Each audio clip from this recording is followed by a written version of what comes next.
Well, hello there. I didn't see you come in. Make yourself at home. Have a drink.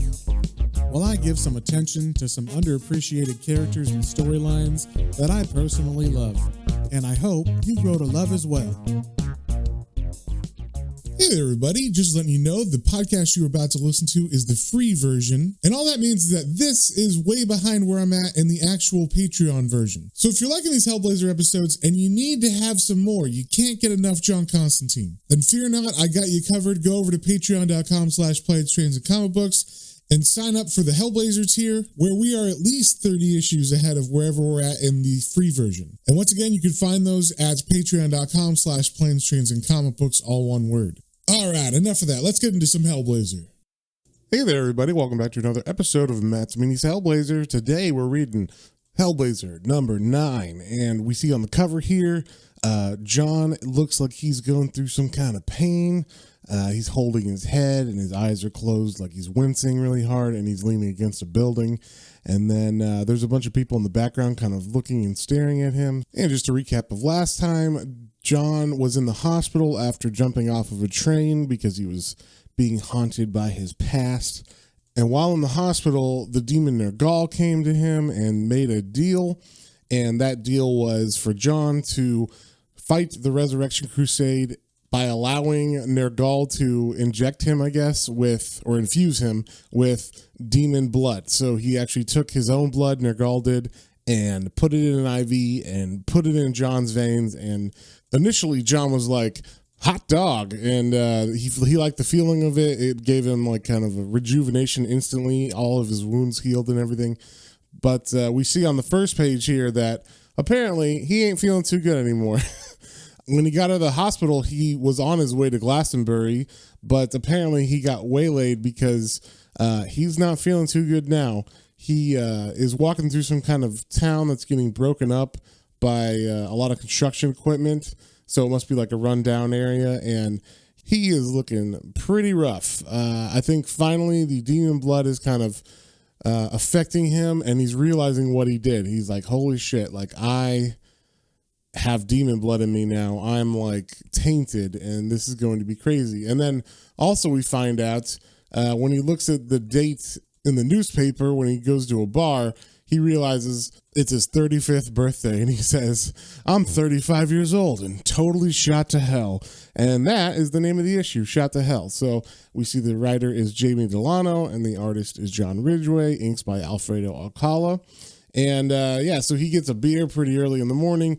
And the reason why he's kind of freaking out, besides the fact that there's demon blood in him now, is he's still being haunted by all these people. And they're kind of giving him a hard time, like, oh, yeah, oh, you have demon blood, huh? Like you're such a martyr, because he's like, look at me, I'm rotten now and everything. So he's basically talking to himself in a bar because he's fighting with all these ghosts that are in his head.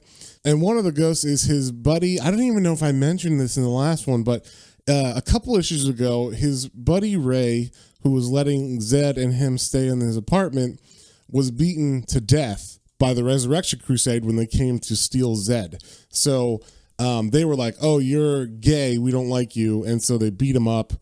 And I thought they just beat him up at first, but then in the next issue they said, oh, no, he died. So it was kind of an offhand comment in the last issue. So yes, he was confirmed dead in that issue. And then in this issue, he's a ghost along with the rest of all of John Constantine's friends that have died, helping him out. And Ray is talking to him about tainted blood. And the reason why he's saying that, and you got to remember, this is in the 80s. This is 1988. So AIDS is on the mind of everybody. And specifically the character of Ray, he was gay and had AIDS. So he's telling Constantine, look, I know what you're going through. I had like something in my blood as well that was hurting me and stuff. So he's kind of saying it like that. It's a little bit clumsy worded nowadays, so just be aware of that if you actually read the issue. But he's just trying to get across the point that, look, you're not like some garbage or trash just because of what's in your blood.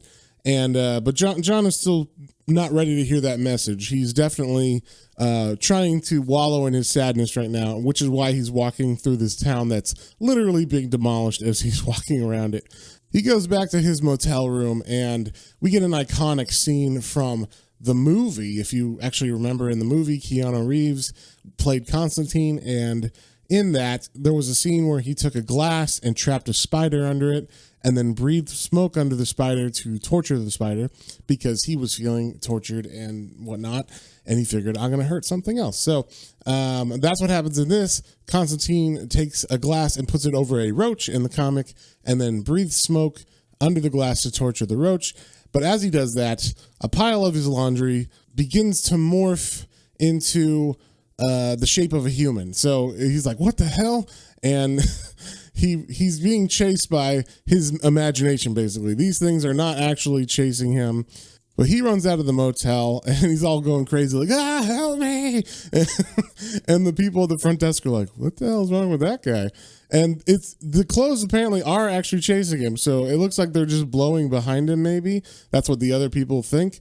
But they are kind of in the shape of a body, so maybe he's not so crazy after all. And then he's walking in the rubble areas where they're actually destroying the buildings, and he's just like laying down in the slums and pushing himself in like the grossest alley that's about to be destroyed. And like there's literally like sewage leaking out of the wall, and he's like leaning in this puddle, and then the puddle becomes a shadow, and then the shadow basically like touches his coat and sticks to him, and he tries to pull away, but it's all sticky on him. And he actually lights it on fire, so it's flammable shadow apparently. But the interesting thing is when he does that, it comes off of him, but also his arm is on fire. So was this real? Was it not? We saw the clothes were like following, but it might have been that he was just crazy and he threw some clothes in the air. So as he's walking away from the rubble, he passes a newspaper stand and he narrates, "No rest. Last night, the woman in the room next to me sobbed until dawn. I could have killed her. Today, wounded sky leaks to a collapsing world. Soon, there'll be nowhere left to hide. I walk, a swollen agony of feet. Pain keeps moving me. And fear.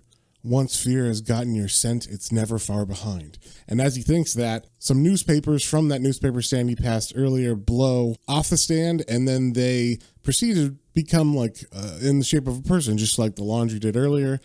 And it starts chasing him, and he runs into a bank.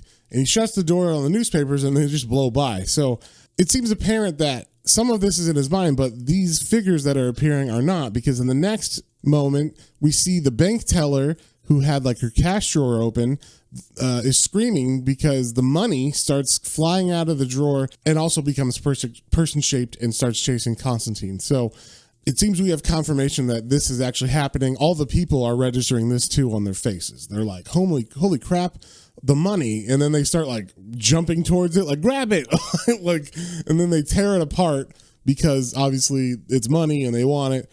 And Constantine gets away, and he literally like bends down to grab $1 or whatever, and he's like, probably shouldn't do that. So then he goes to sit on a couch that's in one of the buildings that's being demolished. So it's pretty dangerous because there are literally wrecking balls, breaking around him in other buildings and stuff. So he's sitting on this couch, and he's thinking to himself, I shouldn't have to suffer this.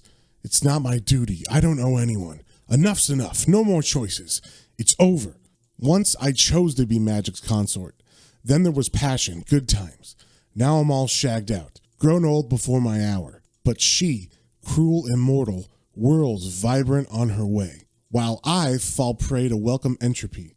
Then he pulls out a cigarette and begins to smoke, and he's like, end of the line, hope it doesn't hurt. And he's waiting to get hit by a wrecking ball, basically.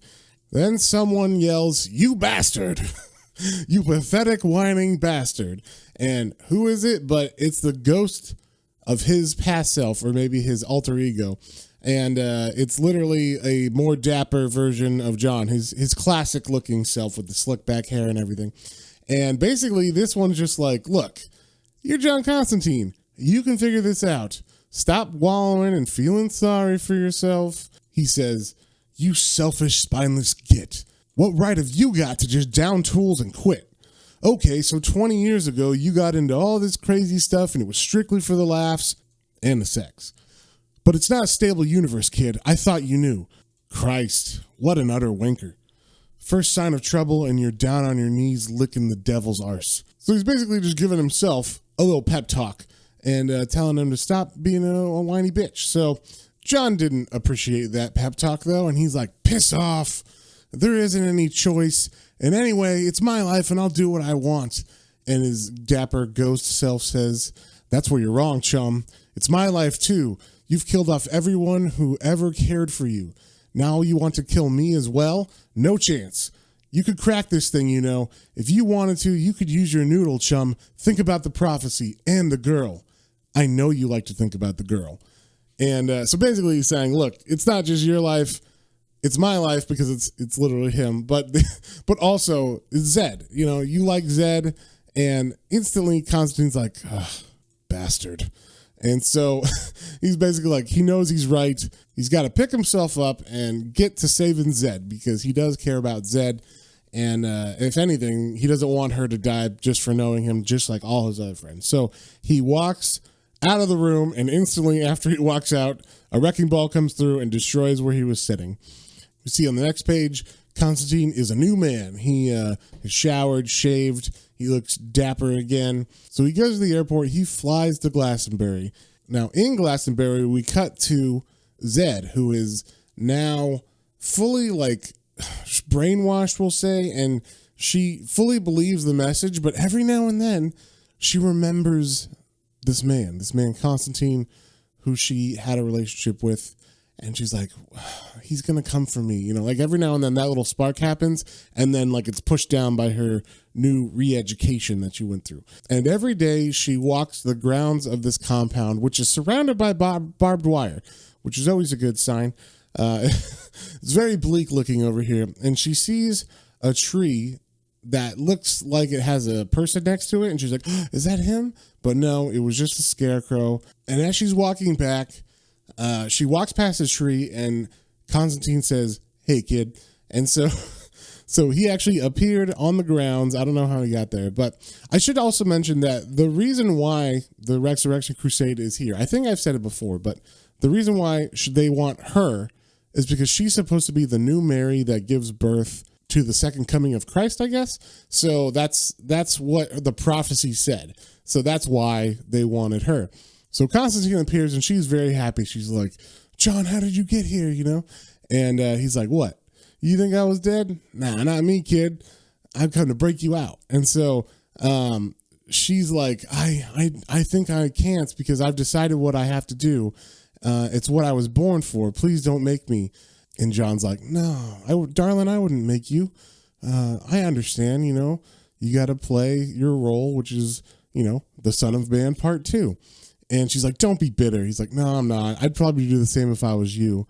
And he kind of puts his head down like he's about to cry. I don't think he's actually crying because you'll see later on. But she's like, no, don't cry. I'll always love you, John. He's like, that's good. I'll always love you too. And they kind of like, there's like an opening in the tree, like if the tree was dead inside. It's a pretty big tree as well. So they kind of like kneel down while they're hugging each other and like collapse into each other's arms. And then she looks at him and she's like, John? And he's like, I'd like to. And she's like, just once then. And he's like, yeah, just the once.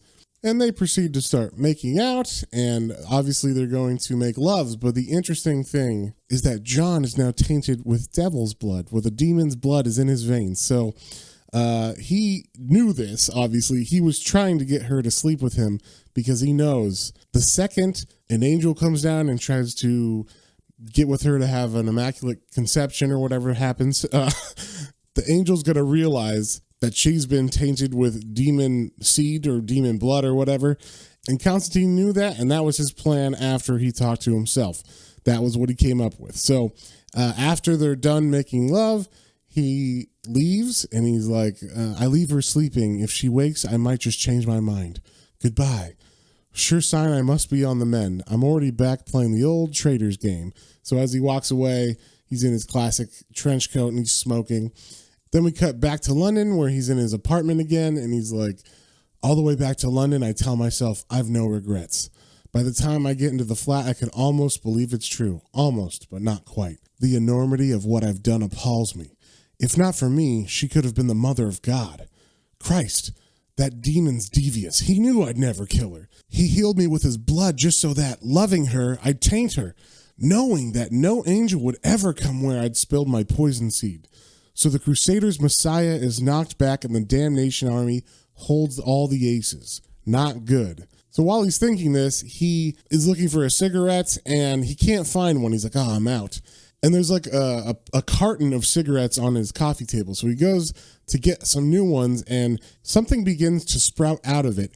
And it's his old friend, Swamp Thing. So Swamp Thing grows himself out of some tobacco that was in the cigarettes. And then Constantine's like, about bloody time you showed up. But did you have to use my cigarettes? Those are my last smokes. And Swamp Thing's like, don't provoke me, Constantine. I'm tired of chasing you. No more tricks. This is urgent. And as Swamp Thing's talking, he's like, hold on a second. And Constantine grabs a little pinch of Swamp Thing's tobacco body and he pulls out some rolling papers and he's like, thanks. And then he rolls himself a cigarette out of Swamp Thing. And then Swamp Thing's like, you really are the lowest of the low. You joke when the lives of an entire species are at stake. And Constantine's like, don't worry, I got everything under control. Listen, give us a light and I'll tell you my plan. I think you're going to like it. And that's the end of the issue. So if you have any comments, questions, or suggestions, you can email me at planestrains.and comicbooks, all one word, @gmail.com. And we will see you guys on the next one.